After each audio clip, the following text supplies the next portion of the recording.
call this regular meeting to order. Roll call, please. Coach Smith. Here. Gustafson. Here. Perry. Here. J.R. Smith. Here. Brabner. Here. Mayor.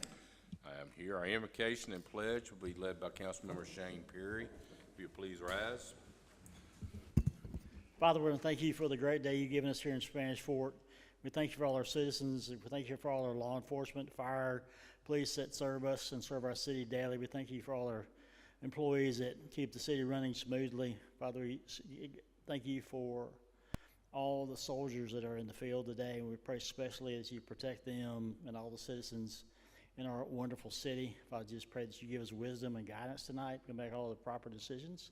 For your son's name, we pray. Amen. Pledge allegiance to the flag of the United States of America and to the republic for which it stands, one nation, under God, indivisible, with liberty and justice for all. Thank you, Mr. Perry. I would like to announce real quick before we get started, there is a water board meeting that starts at 7 o'clock here tonight. If you're here for that meeting, you're just a little bit early. So it will start promptly at 7, so you'll know. Ask for the approval of the minutes of the previous meetings, the work session, May 21, 2022, and the regular meeting, May 21, 22. Are there any corrections? If not, they stand approved as written. Reports of committees. Ms. Gaines? No further report, sir. Mr. Connor? No further reports from the work session, Mayor. Chief Barber? Chief Hugh? Casey, you have anything? Thank you. All right, now we're going to open up the floor for public participation. If you'd like to address the council, now is your time. Please come forward, hit the speak microphone, give us your name and address, please. Elizabeth Denham. I live at 9425 Sweet Gum Court, Spanish Fort, Alabama. And I'm here, you have all previously received my letter regarding the book challenge at the public library. And I just wanted to bring a few things to light. I don't know that policy is quite being followed and information has been hard to come by. So I wanted to talk about a little bit about the library mission. I have a packet for all of you I'm going to send electronically, and I have a paper copy. The mission of the library is to foster lifelong learning and striving to ensure every member of the community has equal access to information, experience, and ideas. The challenge to this book is based solely on the fact that the main characters of the book happen to be a gay couple, and that's it. If any of you have read the book as I have, there is zero that's inappropriate in that book. The only thing it does is represent people who look like my family, who look like my child, and who may have gone a long way toward making him feel a more accepted part of a community, to see something like his life reflected in a children's book as a child. The struggles that these kids go through, you cannot imagine. The suicide and depression rates in LGBTQ youth are astronomical and have been made worse since the pandemic. They have housing insecurity, they get kicked out of families, they get kicked out of churches. We personally had to change churches after my son came out. And I just want to make sure that the policy is being followed. The policy endorses the Library Bill of Rights that's put out by the American Library Association that says books and other library resources should be provided for the interest, information, and enlightenment of all people of the community that the library serves. That includes my family. Materials should not be excluded because of the origin, background, or views of those contributing to their creation. Libraries should provide materials and information presenting all points of view on current and historical issues. Materials should not be prescribed or removed because of partisan or doctrinal disapproval. That covers my family's right to have themselves reflected in the media at the library. Libraries should challenge censorship and fulfillment of their responsibility to provide information and enlightenment. So we need to fight censorship. This would be censorship to deny this book to remain on the shelves. The Freedom to Read statement, also endorsed by the board for the library, reads, "We do not believe they are prepared to sacrifice their heritage of a free press in order to be protected against what others may think is bad for them." Which means someone else who disagrees or has a judgment call against my family and my child, I have no right to be denied access to materials that are supportive of my family. The Freedom to Read statement states we believe that publishers and librarians have a profound responsibility to give validity to that freedom to read by making it possible for the readers to choose freely and from a variety of offerings. It is in the public interest for publishers and librarians to make available the widest diversity of news and expressions, including those that are unorthodox, unpopular, or considered dangerous by the majority. There are books in the library that talk about Islam, Hindu, Buddhism, religions that many of us may not ascribe to, but we do not remove those books because we do not practice those religions. We embrace the reading of world religion to educate our children and our families. The policy goes on and on and on in support of diversity, equity, and inclusion. I have a letter from the author of the book, Jared Dapier, and I would like to read that into the record. To the City Council of Spanish Fort, Alabama, I write today to urge you to keep my book, Mr. Watson's Chickens, on the Spanish Fort Public Library shelves. I urge you to protect your townspeople's right to read what they choose to read. I urge you to model respect, acceptance, and love for others, no matter our differences. I am a heterosexual man, and I count several gay folks among my best friends and dearest loved ones. I have listened to the excruciating details of what it was like for each of them to grow up in a country that rejected their right to exist. I have absorbed their stories, being bullied, beaten, and intimidated into silence as children and young adults. I have also laughed, cried, worked, shared major life events, and grown up with them. Their sexuality is only one part of what makes them beautiful human beings. It's an important part, but only one part. I have also laughed, cried, worked. I have wrote Mr. Watson's Chickens, a comedy about a gay couple grappling with an overwhelming chicken problem, first and foremost to make children and adults laugh.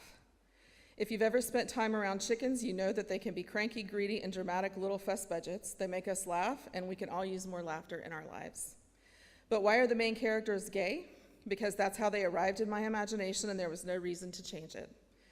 Mr. Watson and Mr. Nelson react to their chicken problem in the same way a heterosexual couple would, with irritation, strain, and finally panic. They are the same sex and love each other.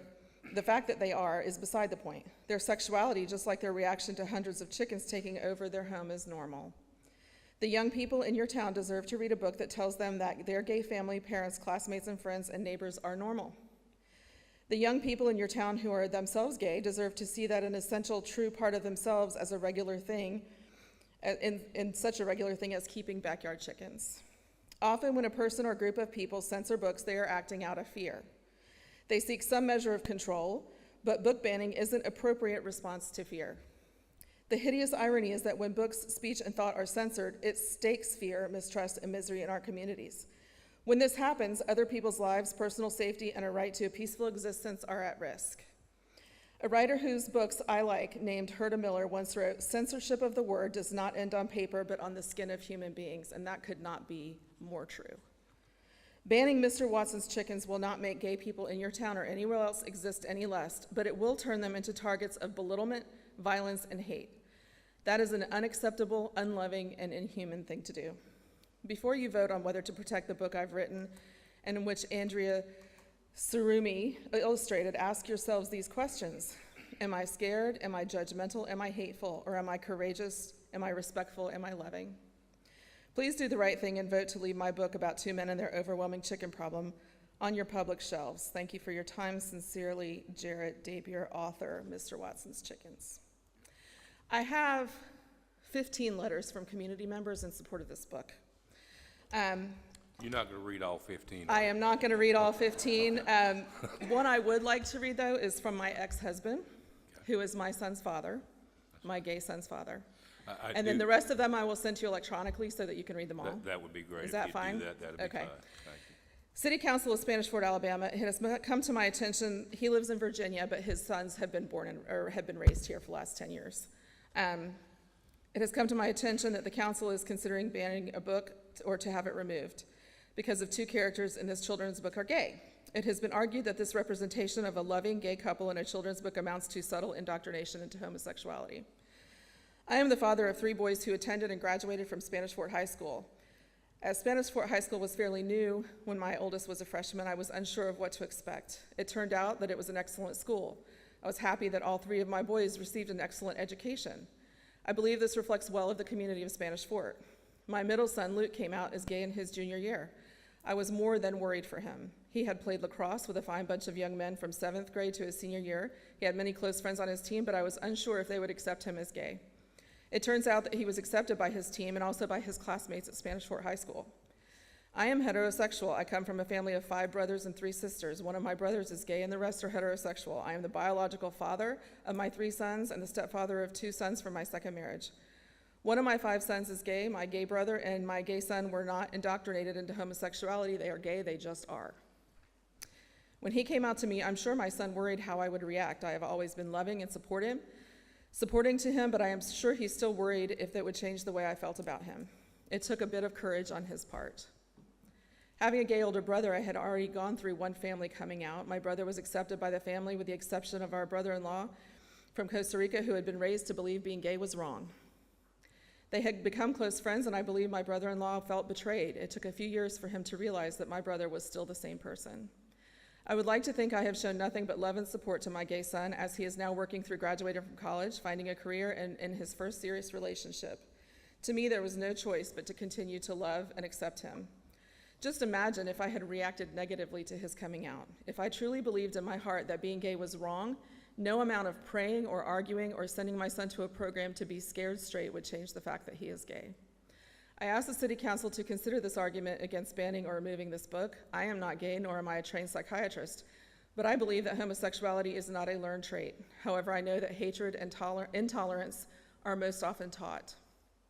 I think the presence of a loving, stable gay couple in a children's book or on a children's television show teaches tolerance and acceptance and community. I urge the City Council to reject the request to ban this book and to keep it, like others, in the library.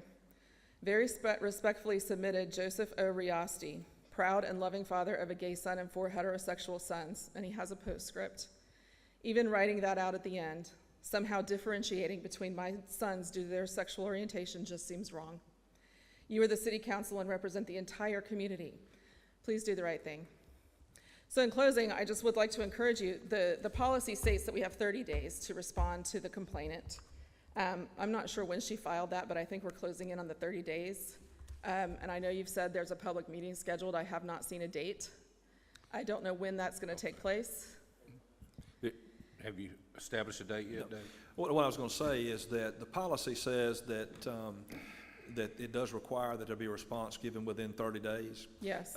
It was, as I understand, the letter was submitted on February 7th, which would mean with February having 28 days, it'd be March 9th.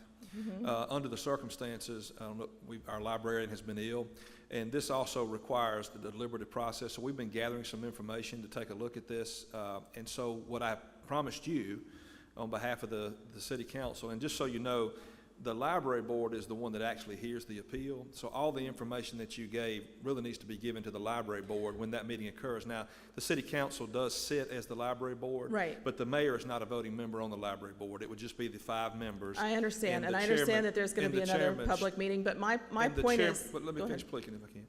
The chairman is Shane Perry of that board. So what I promised you, and we sent you, I think, the library policies and procedures, some of which you quoted tonight.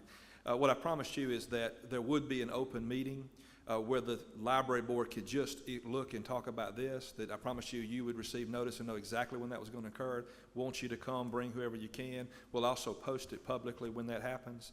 And so there's no requirement that says we have to give an answer yes or no within that time frame. What we're going to do is inform Ms. Wilkins that we're taking under advisement within that 30-day time frame, and then we'll go from there. That library book is still in circulation. The rule says that it remains in circulation. And I'll tell you, I don't know where you've gotten your information from, but I have heard nobody on the City Council level or the library board level or anybody else say that they're in favor of banning this book. Well, so with that said, what we'd like to do is finish gathering the information that we have so that we can make sure we give a fair review to everybody that's involved. We will schedule a public meeting to be held that will be noticed publicly for anybody in the community to come, including yourself. And I hope you do come back to that meeting and share all that information as well as we go from there. I absolutely will be at that meeting. The policy does state they have 30 days to respond, though, and that the librarian would write a letter with the answer. So what is the board's role here? If the librarian is the one to write the letter, the board just approves it or not, right? The board reviews, I believe, under the policy to determine the reconsideration request and instructs the librarian how to send the letter. Okay, that's And not so- how it reads. I'd have to go back and look at it. That was my It understanding. reads that the librarian writes the letter and you either approve it or don't approve it. Well, likewise, okay, and she submitted a letter, which we've taken, which the library board took under submission at the last meeting. Is that public record? I'd like to see that. Absolutely, Okay, if you'll send me that, I would appreciate it. absolutely. Okay, No problem. It was Thank made you. part of the public record, if I'm not mistaken, at the last agenda. okay, thank you very much. Thank you.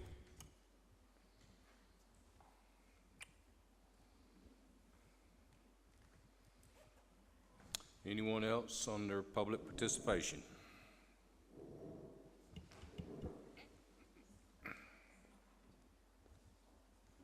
Good evening, Town Council. I'm Carrie Green, 7520 O'Hara Drive, and I just have a brief comment on this book, or banning books. So my comment is, in Russia, the reports are that Twitter and Facebook are banned, and the word war cannot be used to describe Russia's attack on Ukraine. We cannot yield to authoritarians who want to control what we read, what we say, and what news we consume. Thank you. Thank you, Ms. Green.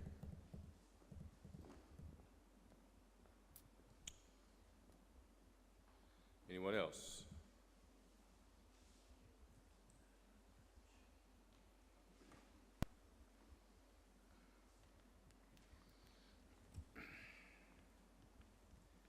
Good evening to the council, mayor, and all of our constituents here today.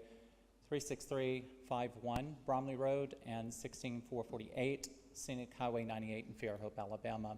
And My- your name is? C. Pishoff Delorca, Pichoff Delorca. I am the co-founder and executive director for Safe to Be You Foundation, representing the entire Gulf Coast, state of Alabama, and the Eastern District for HRC. With that said, I know that my counterpart has mentioned that she had 15 individuals locally in reference to this book. We provide mental health services that is targeted specifically to the LGBTQI+ community. That also involves children. We have psychologists on staff, we have licensed clinical social workers on staff, and we also have attorneys on staff that advise us as we move forward. I speak on this very often. I was just at the state capitol this past week in reference to HB 266.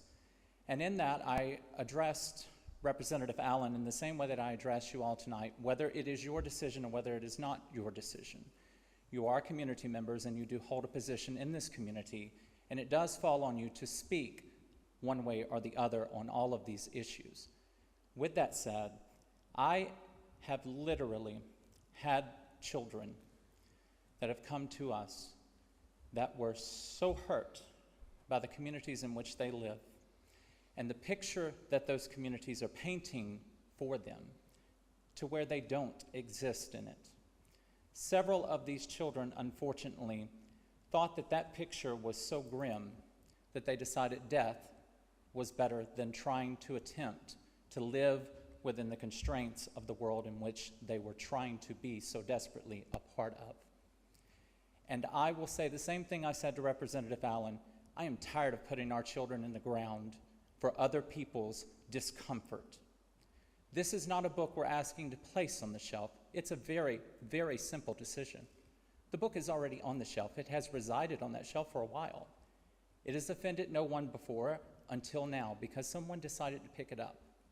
And what happens the next time that any of us go into a library and we pick up a book that is already in circulation, has been checked out numerous times, no other complainants within the community, and we decide that we want that book off of the shelf, and the next book off of the shelf, and the one following that? This committee and several others will waste countless hours of time and taxpayers' dollars in order to argue a moot point. So I ask you to reach out to whatever board it is that you are advising that makes this decision and let them know that I don't represent 15 people. Our current database is over 76,000 U.S. American citizens, just on the U.S. side. And we attend these meetings all over the United States, and especially here on the Gulf Coast, as I'm able to represent. And I'm telling you, this is something that's under our consideration and radar right now because it opens a floodgate for several other issues, not just with book bannings, but across the board. I thank you for your time tonight and your consideration, and we'll be following closely. Thank you. Thank you very much. Mayor, if I could make one more statement I think may help us out here a little bit too, is I want to make sure, again, that we're clear that in the discussions that have been had, is everybody understands that the library is a marketplace of ideas, and that the First Amendment is a real, valuable right to be protected. And I want to make sure that you understand too, that is one book of 40 that I think we have at this point in time in the children's section that are addressed to that. And there's been no discussion about banning that book or any others. When we have a complaint that is made, there are procedures that have to be followed to deal correctly with that complaint and address it. But I just want to make sure that people understand that there is no move to ban books at this point in time as it relates to this book. We've been asked to review it, to take a look at it. We're following those procedures and doing it, and want to seek comments involved. But the value of the First Amendment is of utmost importance, and making sure that the library is dealing with topics and information correctly is important as well. So I hope that's fair. Okay, anyone else?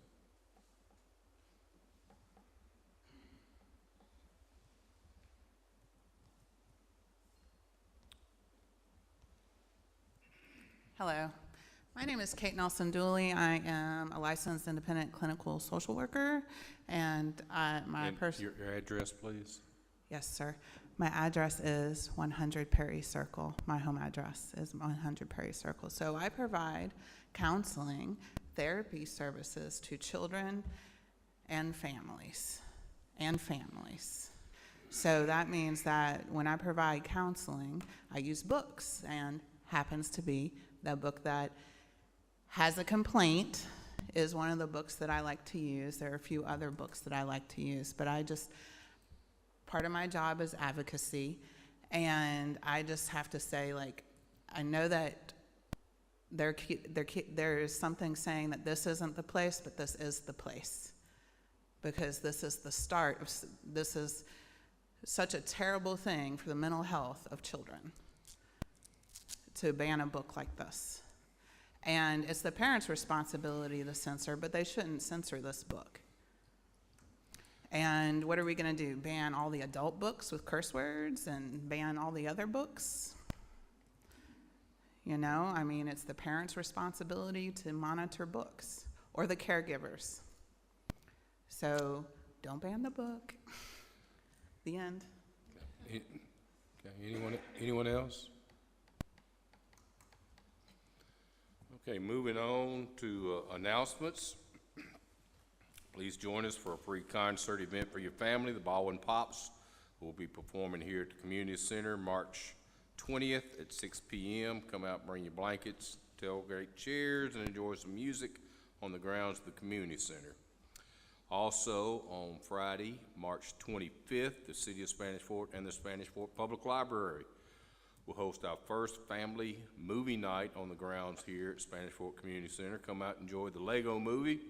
Bring your chairs, blankets, and snacks. The movie will be fun and free for the entire family. There will be games starting for the kids at 6 p.m. here on the grounds, and the movie will start at dark or somewhere around 7 o'clock. On Sunday, April 2nd, the Mobile Pops will be performing here. There will be an art show prior to the Pops playing. That will start at 5, with the Pops starting at 6. A couple other quick announcements that I've added that I didn't bring up in the work session.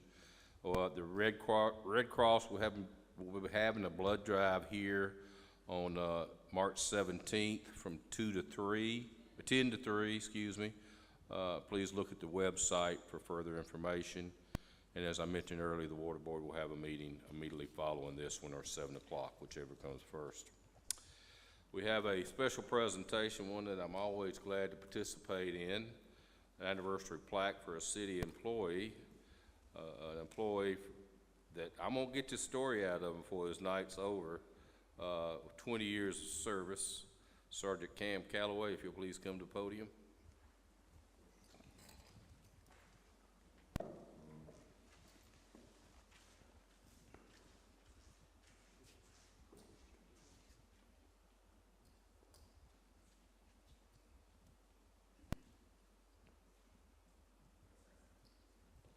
Mr. Calloway, on behalf of the City Council and all the citizens of the City of Spanish Fork, we want to thank you for 20 years of service with the council, with the city. Now, I understand you started in, 2002, somewhere about, became a sergeant in the last 4 or 5 years, I think. No, more than that, 8 years, is that right? How long you been a sergeant then? 2009. 2009. You've been hanging there for a while, haven't you? Cam, thank you. Thank you so much. You're a blessing to the city, you're a blessing to the community, blessing to our city council, and I know they want to thank you personally. Anything y'all want to add? Just glad to have someone like Cam serving the city. Absolutely. Now, I want to hear the story about you driving a police car before you're supposed to. And I understand a couple other cars are in there.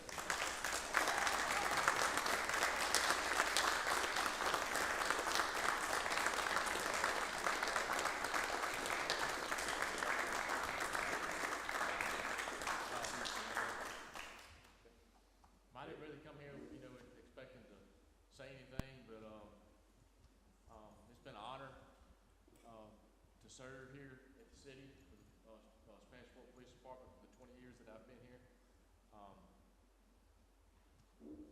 I believe I can say I've enjoyed, the entire 20 years. Maybe some days, there's probably some challenging days. But overall, I think I've enjoyed just about every single day I've been here. But that goes back to, is if you enjoy something and it's meant for you to be where you're at, and it's something you enjoy doing and you take pride in doing that, it never really turns into a full-time job. So I've enjoyed the last 20 years I've had here. I look forward to many more years yet to come. So this has just been an honor to serve the city. Congratulations to the new daddy, too. I'm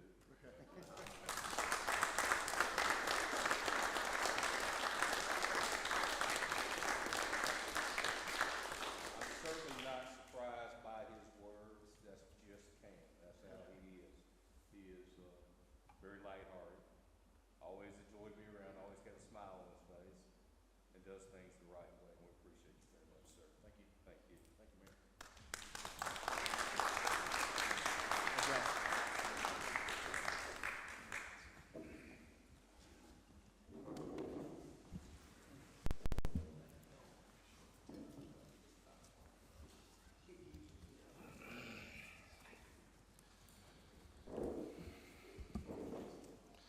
All right, I'd like to get to the agenda now. I'd like to present Resolution 1207, 2022, a resolution vacating a portion of certain right-of-ways within the city of Spanish Fork. Mr. Connor?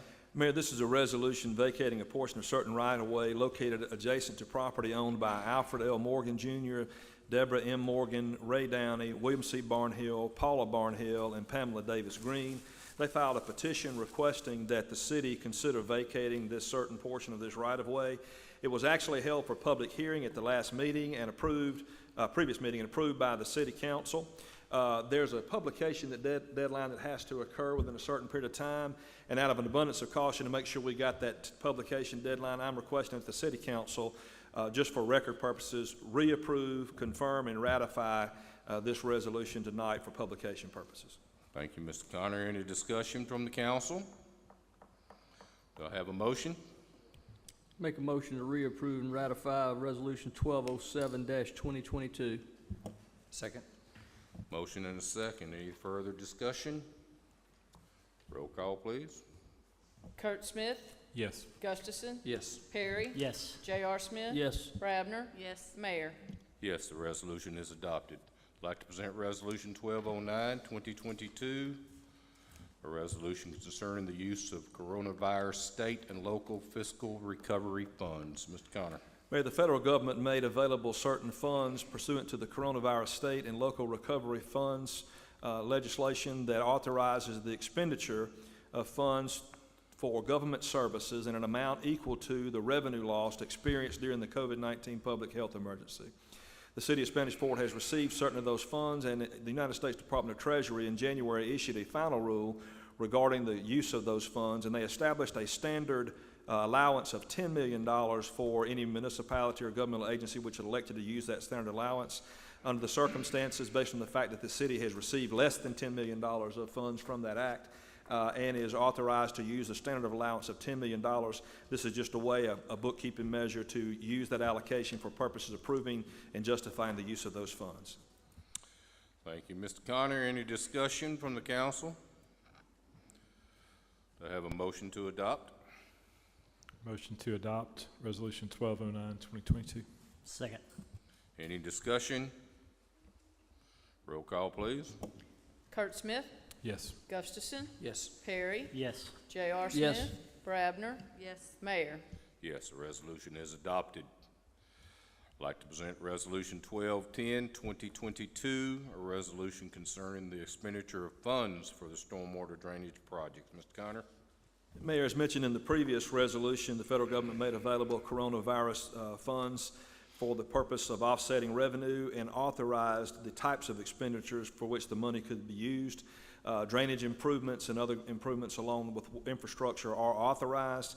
This would approve the use of the coronavirus state and local recovery funds by the City of Spanish Fort for certain eligible stormwater and road repair and replacement projects that are set forth in the 2021-2022 fiscal year budget.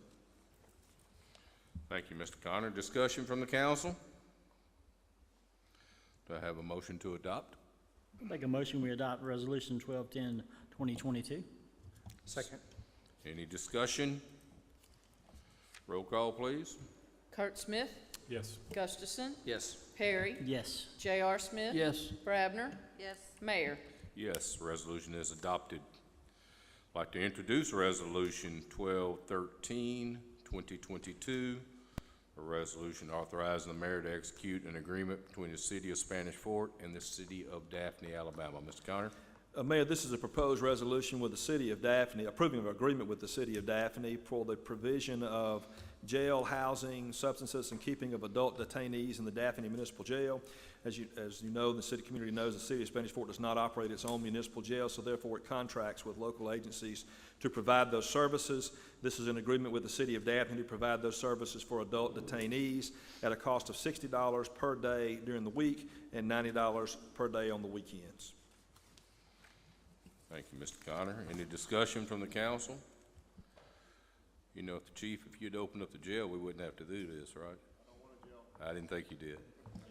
No, we don't either. I can assure you. I tell you, $60 a day is well worth the investment, without a doubt. I'd like to thank Daphne for working with us on this. Oh, absolutely. Any further discussion? This is the first reading and will be on your March 21st agenda. I'd like to introduce Resolution 1214, 2022, a resolution authorizing the mayor to execute an agreement between the City of Spanish Fort and Goodwood Mills Kaywood LLC. Mr. Connor? Mayor, as part of the city's infrastructure improvements and street resurfacing plans, it contracts with engineering firms to prepare, review, analyze, and rank the streets and their needs for improvements, resurfacing, and repairs. Goodwood Mills and Kaywood has performed that analysis. This agreement would authorize the mayor to enter into a contract with GMC for the purpose of providing professional engineering services for the construction and repair of certain right-of-ways within the corporate limits of the City of Spanish Fort, including Rita Avenue, Wilson Avenue. No. Did I say that wrong? This is for repaving. That would be I'm sorry. General Camry Loop, Raphael Sims East and West. Thank you very much for correcting me. And this is in accordance with the 2021 fiscal year budget. Thank you, Mayor. Thank you, Mr. Connor. Any discussion from the council? Some of the projects he mentioned, those were stormwater drainage projects. I got the wrong sticker on the wrong resolution, so I They're all apologize. price tags we gotta spend this year. You're absolutely right. Any further discussion? This also is the first reading and will be on your March 21st agenda. I'd like to introduce Resolution 1215, 2022, a resolution authorizing the mayor to execute an agreement between the City of Spanish Fort and Lexipol. Mr. Connor? Mayor, Lexipol is a company that provides policy manuals, training bulletins, policy updates, and other information relative to police departments and their activities. They provide these services around the country and provide site-specific or jurisdiction-specific information to address the needs of departments in those areas. This is a one-time funding of $33,356.55, which will provide the City of Spanish Fort Police Department with information for training, personnel manuals, updates, and otherwise for this year. Thank you, Mr. Connor. I will point out that this is being funded by a grant that Chief was able to receive, so no actual funds coming out of the city coffers, which is wonderful. Any other discussion on this item? This also, first reading, will be on your March 21st agenda. We have a request for a 010 Lounge Retail Liquor Class 1 Causeway LLC, doing business as Traders, 4015 Battleship Parkway, Spanish Fort, Alabama, 36527. Mr. Connor? Mayor, this is an existing location that has this license on 4015 Battleship Parkway, Spanish Fort, Alabama on the Causeway, known and operated as Traders. The current licensee is Trader of George Club, Inc. They have filed a notice of transfer of ABC license to the new applicant, Causeway LLC. That applicant has submitted the application that's being considered tonight for a lounge retail liquor license Class 1. The application has been submitted and appears to be in order. Thank you, Mr. Connor. Any discussion? Do I have a motion? Motion to approve the request for lounge retail liquor license. Second. Discussion? Roll call, please. Kurt Smith, Yes. Gustafson, Yes. Perry, Yes. J.R. Smith. Yes. Brabner. Yes. Mayor. Yes, the request is approved. I want to make one other quick announcement. We do have a special work session this coming Thursday at 4:30. It has to do with the integration and the merger of the fire department, so that's what we'll be discussing. It won't be library matters or anything at that meeting. This is a work session for our city council. Any other business coming before council? Do I have a motion to adjourn?